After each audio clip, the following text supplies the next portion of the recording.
Okay, hello everybody. So this is my week 4 discussion post. So this week I feel like two very different chapters, along with some thought-provoking videos, and the contrast between them stood out to me. So the topic that I found to be the most interesting was chapter 15, the science of couples counseling. And I think that it resonated with me because it felt much more concrete and more structured.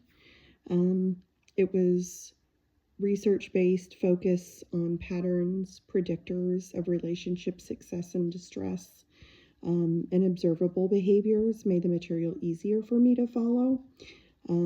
It felt like it was more foundational, like learning the framework that supports the emotional work that would then come later. And understanding things like communication cycles, conflict patterns, and it helped me to feel more grounded in how to assist couples effectively, especially before diving deep into their emotional processing. So in contrast, then the most challenging topic for me was chapter 16, which was the emotionally focused counseling with couples. So while I appreciated the depth and the effectiveness of emotionally focused counseling with couples, it felt much more situational and much more fluid. Like there's a lot of moving parts. Tracking emotional responses, attachment needs, and real-time interactions between partners. So it seems like the model that requires like strong clinical presence and adaptability, because each couple's emotional experience is going to unfold differently.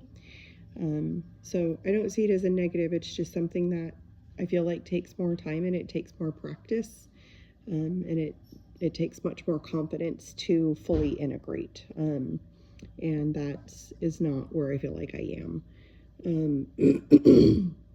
So this week's material also connected clearly to several course goals. So in the term of goal number 2, both chapters did highlight how cultural backgrounds, attachment styles, and individual experiences will shape how couples interact and how they manage conflict. And then the attachment video on John Bowlby especially reinforced how early relational patterns influence adult relationships. And then goal 3 and 5, I felt like the focus was on communication patterns and emotional responsiveness, which encouraged me to reflect on my own behaviors in personal relationships. Particularly how I handle conflict and emotional expression in those relationships.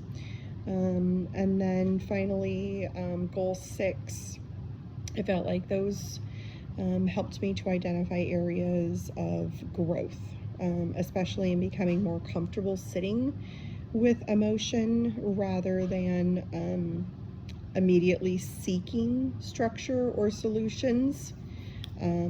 So overall this week, I feel like it helped me to see how the scientific foundations and emotional depth work together in couples counseling, even though one can feel more challenging than the other. They're still, very much related to one another.